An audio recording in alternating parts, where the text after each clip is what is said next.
Good morning everyone. इस video में हम बात करेंगे रिफंड ऑफ टैक्स की। तो हम लोग डिस्कस कर रहे थे लास्ट वीडियो में कि क्या प्रोसीजर रहेगा रिफंड क्लेम करने का। अब हम स्टार्ट करेंगे इस पॉइंट से, with holding of refund in certain cases.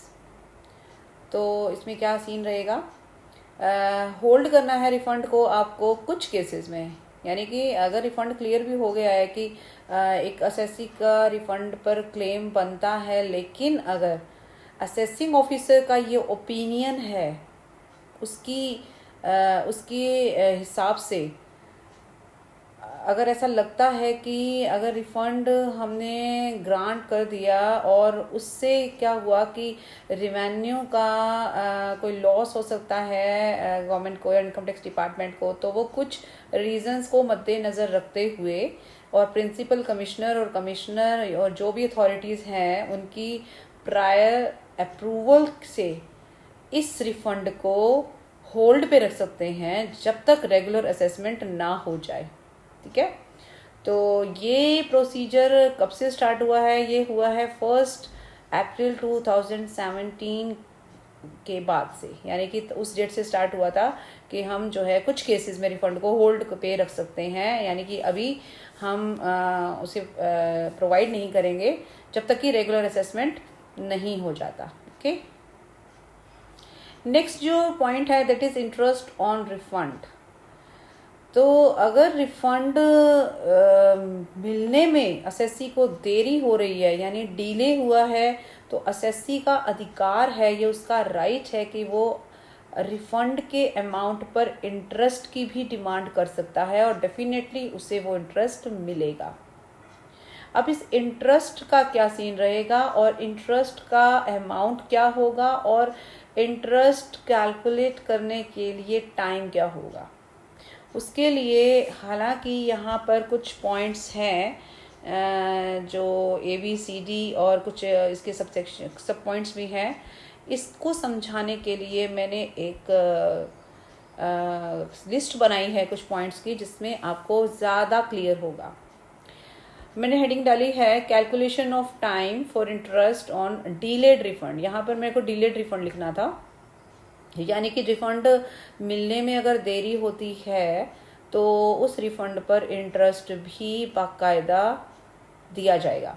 ठीक है, अब यहाँ पर आप देखेंगे 4 पार्ट्स हैं, A, B, C और D। तो जो मेजर चीज़ें हैं, मेजर पॉइंट्स हैं, उनको 4 पार्ट्स में डिवाइड किया गया है। इसको आपको थोड़ा सा अच्छे से समझना है। जैसे कि नंबर 1 कह रहा है कि अगर रिफंड हमारा एडवांस टैक्स या TDS या TCS की वजह से क्रिएट हुआ है, यानी अगर हमने एडवांस टैक्स ज़्यादा दे दिया है जबकि एक्चुअल टैक्स हमारा कम बनता था, या TDS हमने ज़्यादा कटवाया है या TCS हमने ज़्यादा दिया है जबकि एक्चुअल टैक्स जो रेगुलर असेसमेंट पे कैलकुलेट हुआ वो कम था, तो उसकी वजह से जो रिफंड क्रिएट हुआ, उस रिफंड पर इंटरेस्ट का कैलकुलेशन करने के लिए हम टाइम कौन सा लेंगे वो ध्यान में रखना है। ठीक है, तो यहाँ आप देखोगे कि अगर तो रिटर्न आपने टाइम पर फाइल की है, हर साल असेसी जो है अब एक स्टेटमेंट जो है भरता है, एक रिटर्न फाइल करता है जिसमें वो अपनी इनकम का पूरा ब्यौरा, पूरा डिटेल जो है वो सरकार को देगा, यानी इनकम टैक्स डिपार्टमेंट को देगा। ओके, सो अगर उसने रिटर्न जो है टाइम पर फिल किया है, यहाँ मैंने लिखा हुआ है clearly, if return is filed on time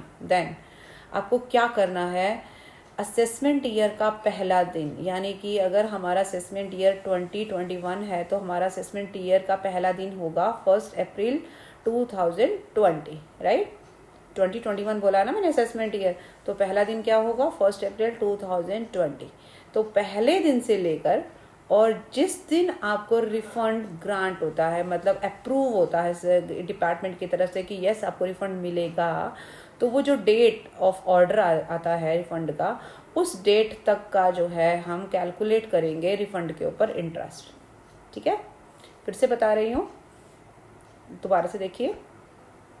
अगर हमारा रिफंड एडवांस टैक्स या TDS या TCS की वजह से क्रिएट हुआ है, नंबर 1 बात, और रिफंड के और जो रिटर्न है वो हमने टाइम पर भर दी है, रिटर्न का एक फिक्स टाइम होता है सभी एसएससीज के लिए, हर तरह के एसएससी के लिए रिटर्न का टाइम जो है वो होता है, डिसाइडेड होता है। तो रिटर्न हमें उस डेट पर या उससे पहले भर देनी चाहिए।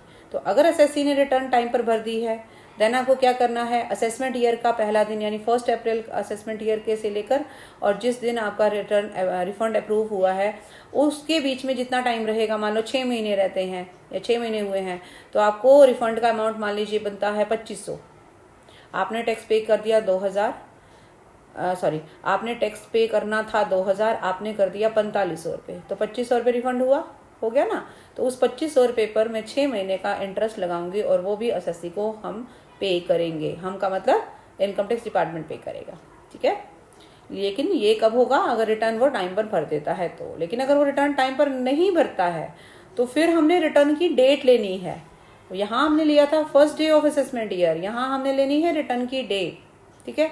तो रिटर्न की डेट जिस दिन उसने रिटर्न भरी, इसका मतलब तो यही हुआ ना कि रिटर्न उसने टाइम पर नहीं भरी और थोड़ा डिले कर दिया।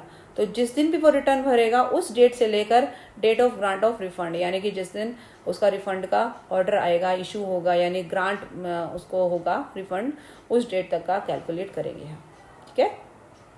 ये हो गया पहला केस ए। दूसरे केस में वो कहता है कि अगर आपका रिफंड जो है सेल्फ असेसमेंट की वजह से क्रिएट हुआ है, ठीक है।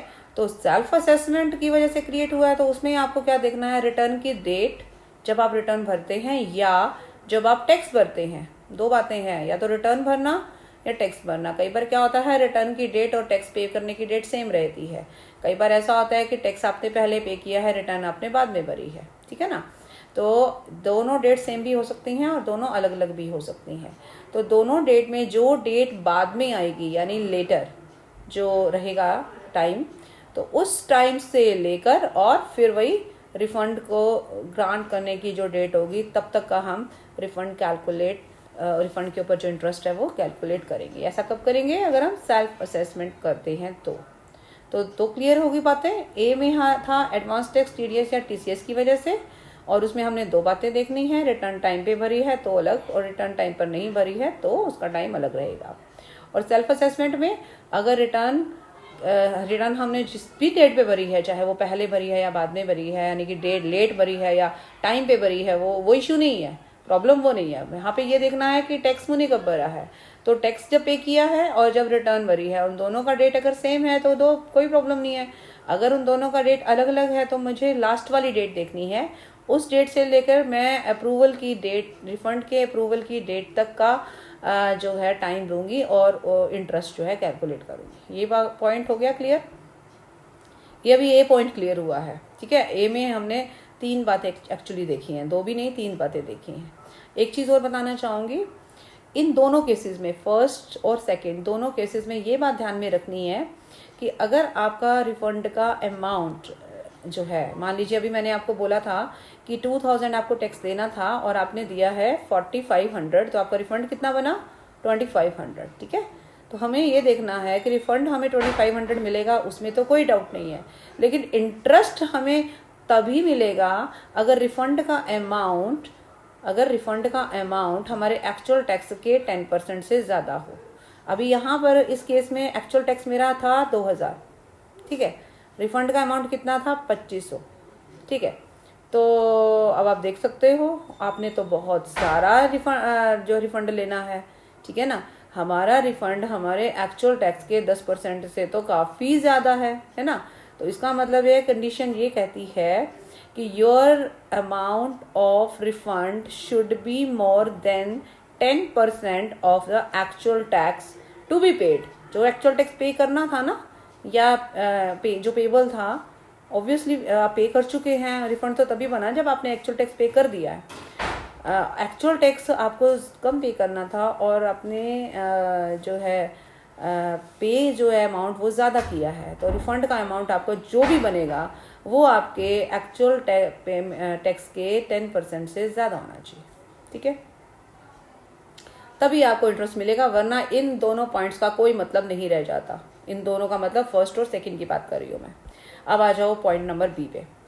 बी क्या कहता है, बी कह रहा है अदर केसेस, यानी कि ना तो एडवांस टैक्स का कोई सीन है, ना टीडीएस टीसीएस का कोई सीन है, ना ही सेल्फ असेसमेंट का कोई सीन है। इसके अलावा अगर कोई सिचुएशन है और उस समय आपका रिफंड क्रिएट हुआ है, जैसे रेक्टिफिकेशन ऑफ मिस्टेक हुआ, रिवीजन हुआ या अपील हुई, ठीक है ना, डबल टैक्सेशन भी हो सकता है, उसमें भी आपका रिफंड बन सकता है। तो बहुत सारे केसेस है ना जब रिफंड क्रिएट होता है।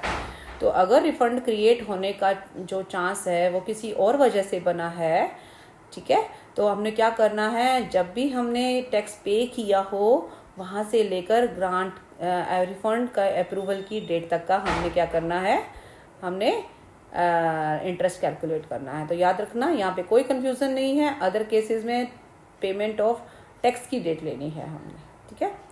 यहाँ हमने लेनी थी रिटर्न फाइल टाइम पे हुई है तो first day of assessment year से आगे वाली डेट सेम रहेगी।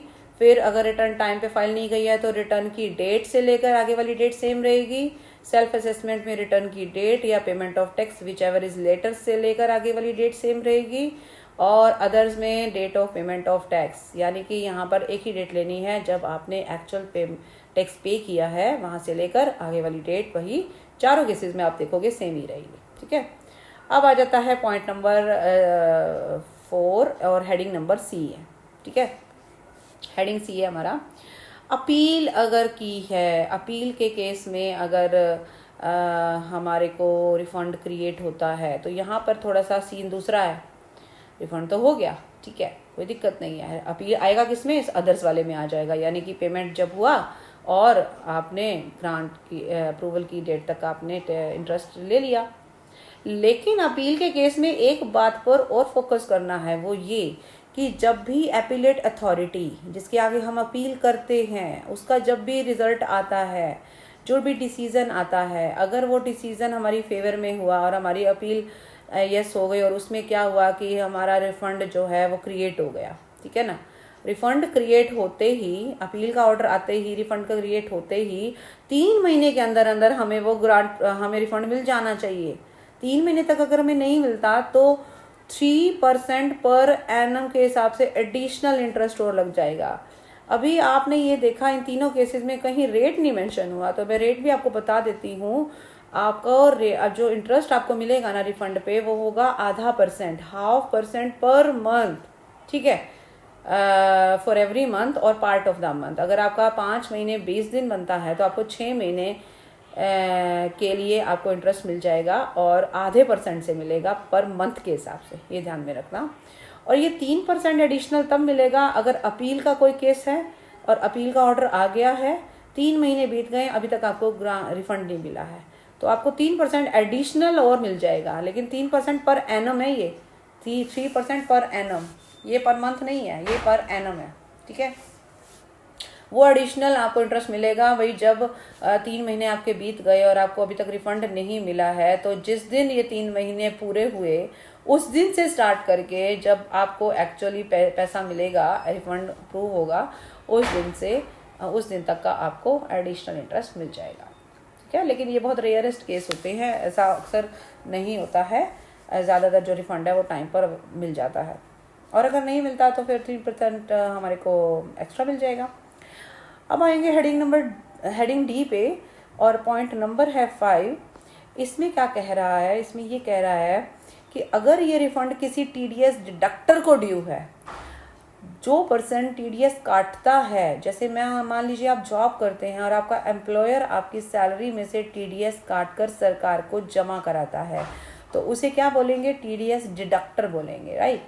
तो अगर किसी टीडीएस डिडक्टर को रिफंड ड्यू है, ये भी हो सकता है ना कि उसने टैक्स ज़्यादा जमा करा दिया हो, इसलिए अब उसको रिफंड मिलेगा, ठीक है। और वो बंदा कौन है, वो है टीडीएस डिडक्टर। तो टीडीएस डिडक्टर को जब रिफंड क्रिएट होता है, मिलता है या मिलना है, तो उसके केस में 2 पॉइंट ध्यान में रखना कि जिस दिन उसने क्लेम करने का परफॉर्मा फिल किया है, यानी कि जिस दिन उसने क्लेम किया है, ठीक है, उस दिन से लेकर रिफंड की अप्रूवल की डेट तक का इंटरेस्ट कैलकुलेट कर लेंगे हम 0.5% पर मंथ के हिसाब से। और अगर अपील की वजह से उसका कोई रिफंड बना है, अगर उसने अपील किया उसकी वजह से कोई रिफंड बना है, ठीक है, तो फिर वही बात, पेमेंट ऑफ टैक्स से लेकर रिफंड की अप्रूवल की डेट तक। तो ये कुछ पॉइंट्स हैं जो मैंने हाईलाइट किए हैं, वहीं से उठाए हैं, ये कोई अलग से पॉइंट नहीं है। आप देख सकते हैं यहाँ पे देखो, ये ABCD ये वही पॉइंट्स हैं। यहाँ थोड़ा सा वर्डिंग में एक्सप्लेन किए हैं, मैंने उसको पॉइंट्स में डिस्कस किया है ताकि आपको अच्छे से समझ में आ जाए। अगर आप इनको भी और थोड़ा डिटेल में पढ़ेंगे तो चीज़ वही है, इसमें कोई नई बात नहीं है। अगर मैं आपको रेंडमली कोई पॉइंट उठा के दिखाऊं तो आपको अच्छे से समझ में आएगा। जैसे ये वाला पॉइंट है, इंटरेस्ट जो है वो नहीं मिलेगा फर्स्ट सेकेंड और थर्ड पॉइंट वही हैं क्या जो आपने अभी थोड़ी देर पहले यहाँ पे किए थे। ये रहे, फर्स्ट में 2 पॉइंट और सेकंड इसमें 1 पॉइंट, ठीक है। इन दोनों पॉइंट्स में मैंने आपको बोला था कि अगर हमारा जो रिफंड है, इफ़ द एक्सेस पेमेंट मतलब रिफंड जो है अगर वो कम है 10% से, जो टैक्स एक्चुअली डिटरमाइन हुआ है कि मतलब हाँ ये टैक्स देना था 143 सेक्शन के अंतर्गत, और हमारा रिफंड उसके 10% से कम है, तो no interest will be payable, यानी कोई इंटरेस्ट नहीं लगेगा, मतलब आपको कोई इंटरेस्ट नहीं मिलेगा, ठीक है। उसके बाद आ जाते हैं आप BCD, वही देख सकते हैं, मैंने कुछ नया नहीं लिखा है, इन्हीं में से पॉइंट्स बनाकर लिखे हैं। आप उसको ध्यान से पढ़ेंगे और आप उसके साथ मैच करेंगे तो आपको बहुत जल्दी समझ में आ जाएगा। अदर प्रोविजंस पे आ जाते हैं। ये देखिए, रेट ऑफ इंटरेस्ट दिखा रहा है, simple interest 1/2% for every month और पार्ट ऑफ मंथ। तो अगर आपको 15 दिन 20 दिन ऐसे भी कुछ मिलता है ना, तो आप उसको पूरा मंथ कैलकुलेट करोगे। जैसे मान लीजिए 5 महीने 20 दिन है तो आप उसको 6 मंथ्स मानेंगे, ठीक है। उसके बाद है अदर प्रोविजंस। अदर प्रोविजंस में आ जाओ। अदर प्रोविजन में क्या कह रहा है, कुछ ऐसे प्रोविजन है एक्स्ट्रा, जैसे अगर हम अभी अभी मैंने बोला ना कि हमें रिफंड अगर डिले होता है तो हमें इंटरेस्ट भी मिलेगा। इसके लिए मैं आपको ले जाऊंगी इस पॉइंट पे, दोबारा से आओ एक बार फिर से क्लियर करते हैं। यहाँ पर देखो, इंटरेस्ट ऑन रिफंड है, रेट ऑफ इंटरेस्ट जो है 1/2% होगा एवरी मंथ और part of the month of the delay, right, of the delay in the grant of refund. अगर रिफंड आपको देर से मिलता है देन इंटरेस्ट आपको मिलेगा, वैसे नहीं मिलेगा इंटरेस्ट आपको। और फिर वही वाले पॉइंट आपके डिस्कस हो रहे हैं। तो अभी यहाँ पर जो मैं बताना चाह रही हूँ, वापस आ जाइए इस पॉइंट पे, अदर प्रोविजन पे। वो कह रहा है ये जो डिले होगा, ये डिले अगर प्रोसीडिंग्स, जो असेसमेंट प्रोसीडिंग में कई बार टाइम लग जाता है। कई बार क्या होता है कि जो इनकम टैक्स की प्रोसीडिंग्स हैं, जो कार्रवाई है, अगर उस पर टाइम लग रहा है, उस डिले को डिले नहीं मानेंगे। उस डिले की वजह से अगर आपको रिफंड डिले हुआ है तो उसका आपको इंटरेस्ट नहीं मिलेगा, ठीक है, ये ध्यान में रखना। अगर असेसमेंट प्रोसीजर ही इतना लेंथी है तो भाई असेसमेंट ऑफिसर भी क्या करेगा, जो टाइम उसको लगना है वो तो लगेगा ना, ठीक है। तो उस टाइम को कैलकुलेट नहीं करना है कि भाई उसने 6 महीने ले लिए तो मुझे रिफंड 6 महीने लेट मिला, ऐसा नहीं है। आप उस 6 महीने का इंटरेस्ट नहीं ले सकते। वैसे अगर रिफंड अप्रूव भी हो गया है बट आपको मिल नहीं रहा है, या फिर और किसी इशू की वजह से ऐसा हो रहा है, वहाँ आपको इंटरेस्ट मिलेगा, वैसे नहीं मिलेगा आपको, ठीक है। दूसरा जो पॉइंट वो कह रहा है, कभी कभी ऐसा भी होता है कि हमारा रिफंड का अमाउंट कम हो गया है या ज़्यादा हो गया है, because of appeal, because of rectification of error, because of कोई इंक्वायरी है, बिकॉज ऑफ कोई असेसमेंट हुआ है, बिकॉज रीअसेसमेंट हुआ है, तो अपील हुई है। ये देखो, आपको बहुत सारे पॉइंट आपको नज़र आ रहे होंगे, ठीक है। तो इनमें से किसी भी वजह से हमारा रिफंड अगर इंक्रीज हुआ है या डिक्रीज हुआ है, तो ऑब्वियसली जो इंटरेस्ट बन रहा है वो भी तो इंक्रीज और डिक्रीज होगा ना। आपको रिफंड पहले बन रहा था 2500 रुपये, उसका इंटरेस्ट मान लो आपका बनता है 200 रुपये, ठीक है। लेकिन क्या हुआ, इन बिटवीन अपील दायर कर रखी है और रिफंड का अमाउंट जो है 2500 से 3000 रुपये पहुँच गया, तो आपका जो इंटरेस्ट होगा वो भी तो 200 रुपये से बढ़ जाएगा ना। समझ में आई मेरी बात? तो वही चीज़ हमको यहाँ पर ध्यान रखनी है। ये दोनों बातें क्लियर हो गई। अब बात करेंगे set of refunds against tax remaining payable. इसका मतलब क्या है? क्या होता है कि मान लीजिए एक पर्सन से आपने कुछ पैसा लेना है और उसको पहले का कोई पैसा देना भी है, तो आप क्या करते हो, आप एग्जैक्ट अमाउंट का ही तो लेन देन करोगे ना। ऐसा तो नहीं है ना कि उसने आपको 100 रुपये देना है, पहले उसने आपको 100 रुपीज़ दिए और फिर आपने उसने 200 रुपये लेने हैं, फिर वो आगे अलग से वो 200 रुपये देगा। हम क्या करेंगे, 200 और 100 का जो डिफरेंस होगा उसी का ही तो लेन देन करेंगे। तो यहाँ पे वही चीज़ है कि डिपार्टमेंट को यानी इनकम टैक्स डिपार्टमेंट को अगर असेसी से पहले का कोई अमाउंट लेना है, राइट, तो और अगर उस असेसी को उस असेसमेंट ईयर का रिफंड बनता है तो हम क्या करेंगे, उस रिफंड को उस पहले वाले अमाउंट से एडजस्ट करके जो भी जिसका बनता है उसको वो मिल जाएगा। अगर डिपार्टमेंट का हमसे लेना बनता है एग्जैक्ट अमाउंट तो हम डिपार्टमेंट को देंगे, और अगर डिपार्टमेंट ने हमें देना है एग्जैक्ट अमाउंट तो वो हमें दे देगा। ठीक है, नेक्स्ट जो पॉइंट है वो है interest on an excess refund. अब है कि कभी कभी ऐसा भी होता है कि रिफंड बनता था 2500 और कैलकुलेट हो गया गलती से 2500, जबकि एक्चुअल बनता था 2200 या 2000। ये तो गड़बड़ हो गई कि हमें रिफंड मिलना था 2000 लेकिन डिपार्टमेंट ने गलती से मुझे क्या दे दिया, 2500 रुपये, राइट। तो 500 रुपये तो वो एक्सेस रिफंड दिए बैठे हैं, तो 500 रुपये सरकार का नुकसान हो गया ना, तो वो तो 500 रुपये मैं उनको वापस करूँगी। साथ में उस 500 रुपये पर फिर से वो मेरे से ½ पर मंथ का इंटरेस्ट चार्ज करेंगे। ठीक है, फिर से देखते हैं, अगर कोई भी रिफंड ग्रांट हुआ है असेसी को on the basis of return, obviously आपने रिटर्न भरी और उसमें कोई रिफंड आपका बना और आपको मिल गया, ठीक है, ग्रांट हो गया, लेकिन बाद में पता लगा कि रेगुलर असेसमेंट जब हुआ और रिफंड तो बनता ही नहीं कोई, या जो रिफंड बनता है वो बहुत कम बनता है, तो क्या हो गया, आपको एक्सेस रिफंड चला गया। तो उस एक्सेस रिफंड पर आपको फिर से क्या करना होगा, 0.5% सिंपल इंटरेस्ट 1/2% से देना होगा सरकार को। रिफंड का अमाउंट जो एक्सेस आपके पास आ गया वो भी वापस करना होगा, और उस एक्सेस अमाउंट पर 1/2% पर मंथ से आपको वो इंटरेस्ट भी देना होगा। ठीक है, तो इस वीडियो में यहाँ तक, आई होप आपको ये सारी पॉइंट्स क्लियर हो गए होंगे। नेक्स्ट वीडियो में हम इसके क्वेश्चंस करेंगे और इसके ऊपर और डिटेल में डिस्कस करेंगे। Thank you so much, bye bye and take care.